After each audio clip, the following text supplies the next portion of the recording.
Hello, and welcome. Welcome once again to the Secrets of the High Demand Coach podcast. And here with us today is yet another high demand coach. We have with us the one and only Cesar Castro, who was born in Chile.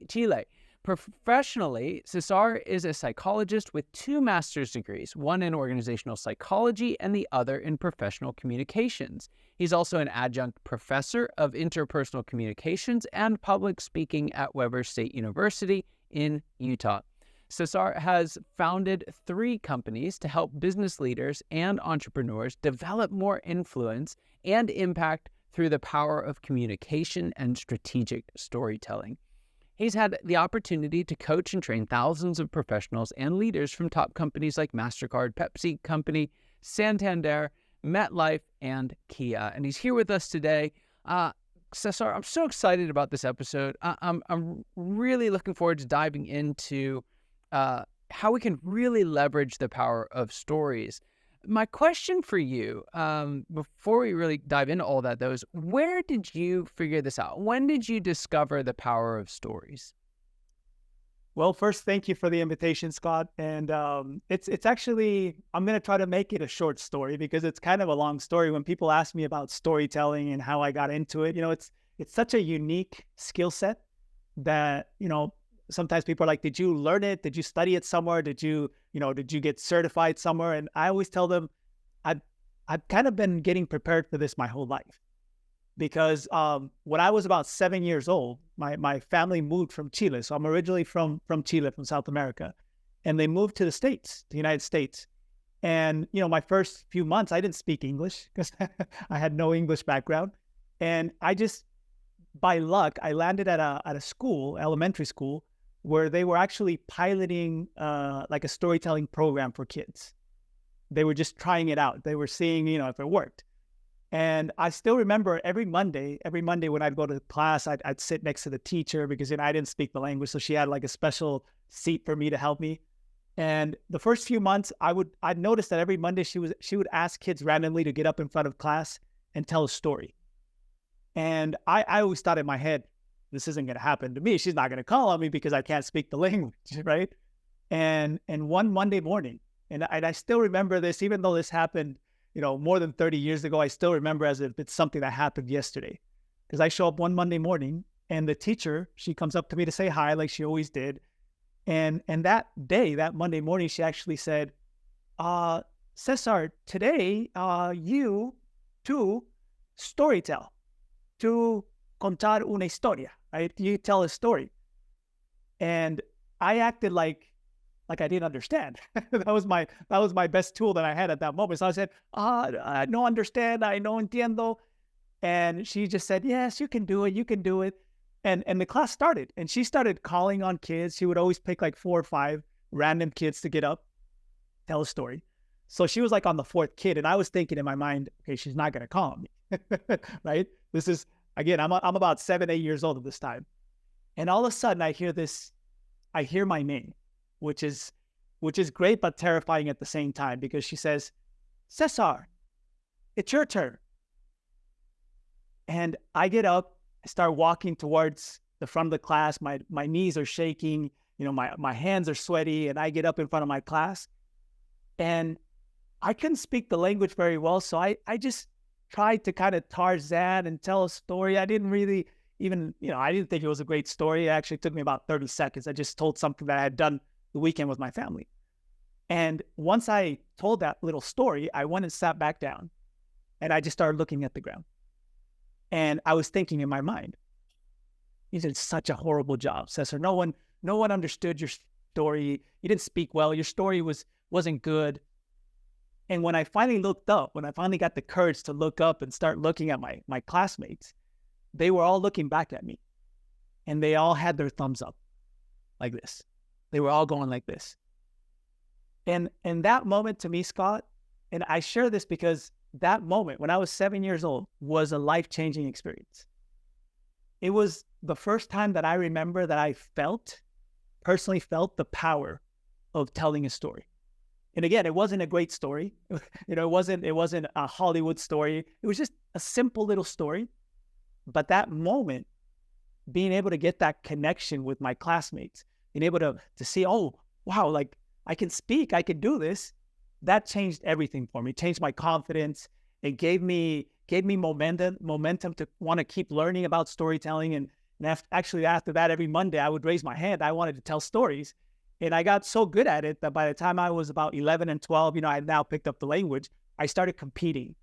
And I actually won the national storytelling competition here in the United States when I was 12. And I got invited to festivals. And it was something I enjoyed and I did as a kid. Never in my wildest dreams did I think I would be doing this as an adult. But once I entered, the workforce and I studied psychology and I was doing consulting with companies, that's where for the first time that I kind of realized that this was a very unique skill set that leaders, especially directors and managers of these companies that I was working with, they wanted to learn. Because a lot of what you do in your day-to-day, if you're a founder, if you're an entrepreneur, 70, 80% of your day-to-day is related somehow to communication, whether that be digital or public communication or interpersonal communication. So we communicate a lot. And if I were to tell you, Scott, look, you're going to have this job and 70, 80% of your job is going to be to communicate, you better be really good at it, right? Because that's a big part of your job. And even though leaders, managers, founders, entrepreneurs, they know that they have to communicate a lot, one thing that I always run into is, okay, I know I got to communicate, but how do I communicate? And how do I do it in a way that really connects and inspires and generates influence?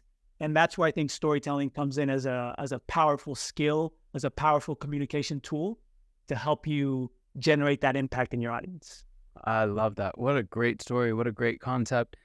So the question that I have for you, something that jumped out as I was getting ready for this episode, was this idea of strategic storytelling. Because we've all been at the wedding where the guy got up and told the story that one never ended and two had no point. And, he got most of the details wrong because he had a little too much to drink already. We've all heard stories that are told that they're just where is this going? Yeah.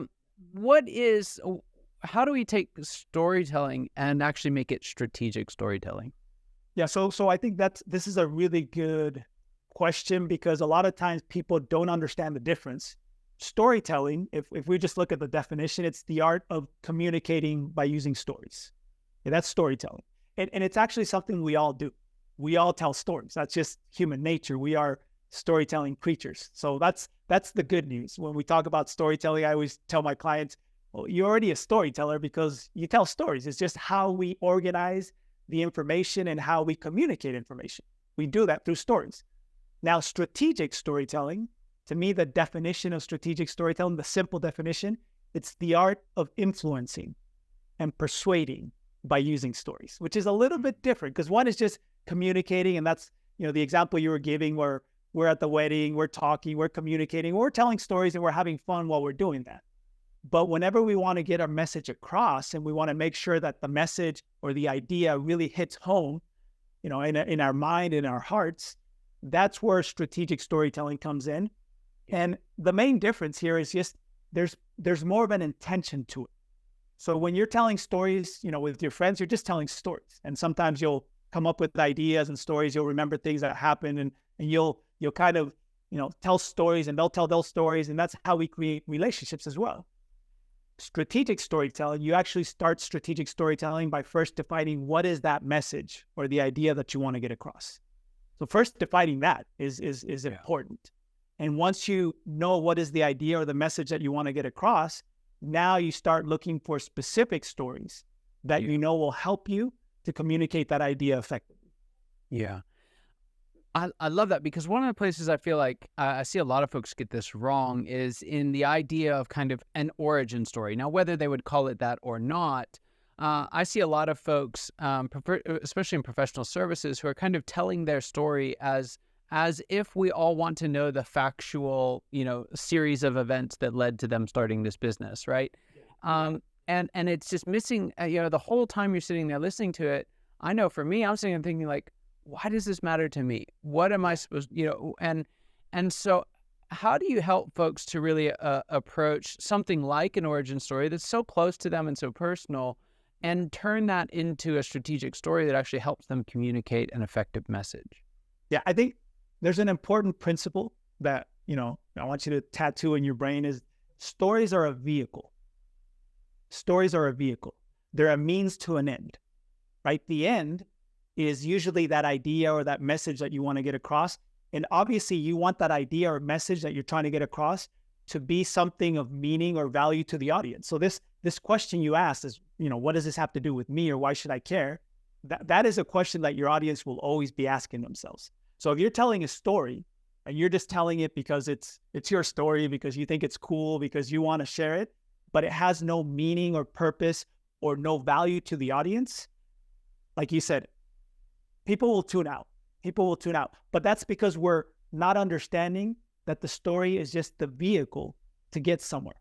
So I talk a lot about storytelling, right? And I teach my clients how to create and structure great stories. But I always tell them the most important thing is the idea or the message that you want to get across. Now, we're starting from the basis that that message or idea that I want to get across will add value to my audience.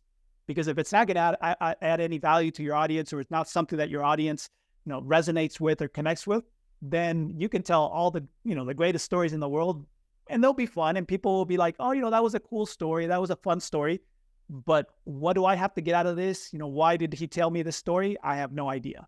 So there's a method that I teach, a very simple 4-step method when we talk about structuring stories. It's actually a Spanish word, which is easy to remember. The word is cosa, which means thing in English, okay? Cosa has 4 letters, C-O-S-A. And I always tell people, when you're structuring a story, remember these four letters, cosa. Why? Because every story needs to have a context. Context is where your story begins. Usually you answer the question of when did it happen, where did it happen, and who did it happen to. Every story needs to have an obstacle, the O, right? The conflict. There needs to be a conflict in a story, or else it's not going to be a good story. Every story needs a solution. That's the S. Okay, the solution, the happy ending of the story, the transformation of the main character. And the A, which is to me what makes this whole process strategic, is the application. Cosa, application. The application refers to how is the audience going to apply this? What does this have to do with them? So that is actually part of what makes the whole process strategic, is that you start thinking first, what is it that you want the audience to do? Yeah. What is it that you want to give them? And then you reverse engineer and you build the story, making sure that message that you want to get across reaches the audience. Again, a story is a vehicle, but the idea or the message is the end, is the place where you want to take them. So I can imagine there's some folks listening to this and they're leaning in, right? They might be onto something here, but they're like, so does that mean that I have to like tell parables on my sales call? Like, do I have to talk like Jesus, or like, what are there some like categories of really common types of stories or classifications of stories, or maybe even more helpfully, where should we start looking at our current work to say, hey, this is a place where a story would be helpful? Yeah. So I think, again, when we talk about storytelling and like any tool, it's something you need to have in your toolkit, but it's not the only tool you got to have. So right. I always tell my clients when they're learning with me, and they're, oh, I want to tell stories all the time. And I'm like, look, it's great to tell stories, but you don't have to use stories all the time. If you have a 5-minute conversation or a meeting, in that presentation, you're just going to present the data, the numbers, go and present the data and the numbers. Okay. Now, if you're doing a presentation and you want to generate change and connection, now you're probably going to have more time to tell a story. But depending on what you're trying to accomplish, for example, if we're talking about a sales process, a lot of times the sales process can be long. It's not just a one meeting thing.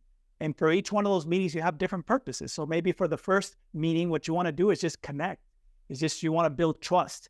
So I would be thinking of what stories could I share that could build connection and trust. Maybe it'll be a personal story, but maybe it'll be a story about a client. Maybe it'll be a transformation that our product, generated in another business. That'll build credibility and trust. Then maybe in the second meeting, I'm going to go and show them how this product or this service works. And instead of just explaining and giving them a bullet point, I'm going to share a story of how a client applied it or how they could apply it. So again, it's dependent on what you're trying to accomplish. I work a lot with business leaders and directors in big companies, And usually when they're doing presentations, there's always some kind of an idea or a message that they're trying to get across to their teams. So since we know what is that idea or message you're trying to get across to your team, then we work on building stories to make sure that that idea or message gets across, understanding that if I have a 30-minute presentation, I'm probably not going to be telling a story the whole time, but I might use one at the beginning. I might use one to teach or to be able to reinforce a concept. And I'll definitely use one at the end to try to inspire and motivate the team. Yeah, I love that. I love that. So Cesar, there's a question that I like to ask all my guests. I'm going to fire it your way. Okay. What would you say is the biggest secret that you wish wasn't a secret at all? What's that one thing you wish everybody watching or listening today knew?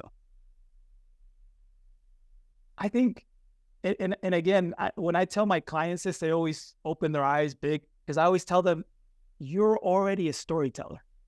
It's something that you do. And I don't know if it's a secret, but we kind of lose awareness of it because it's so common sense that it's like the sense that we least use. But just remember that you are already a storyteller. Stories are already in you. They're already part of who we are as human beings. We've been using them for over 100,000 years. Now, the challenge, and I think the biggest impact is learning how to use those stories, even your own stories, to be able to communicate those messages and to communicate those products and communicate those services that you're trying to get out to the marketplace. So the secret is that you are already a storyteller. The stories are already within you. Now start using them. Amazing. Amazing. So there are some folks who are like, okay, I'm a storyteller. Great. I want to be a strategic storyteller. I want to take this to the next level. Where can they find more out about the work that you do? Where can they reach out to you? Well, they can go to my website. It's www.cesarcastro.com. That's one way where you can kind of see everything that we're doing and how we help out businesses and organizations. Or you can go to LinkedIn. I'm very active on LinkedIn, always sharing content and information on LinkedIn. Again, Cesar Castro on LinkedIn. And also I have a podcast. It's called Strategic Storytelling. I have one in Spanish, which is one of the most listened to podcasts in Spanish. In Latin America, a lot of people want to learn about storytelling. But I also started a year ago a podcast in English, and it's called the Strategic Storytelling Podcast, where you can also start learning and, again, get your foot in the door so you can become a strategic storyteller. I love it. I love it. Cesar, thank you so much for being on the show here today. Just really appreciate it. Fantastic episode. I had a great time. Thanks for being on. For those of you watching and listening, you know that your time and attention mean the world to us. I hope you got as much out of this conversation as I know I did, and I cannot wait to see you next time. Take care.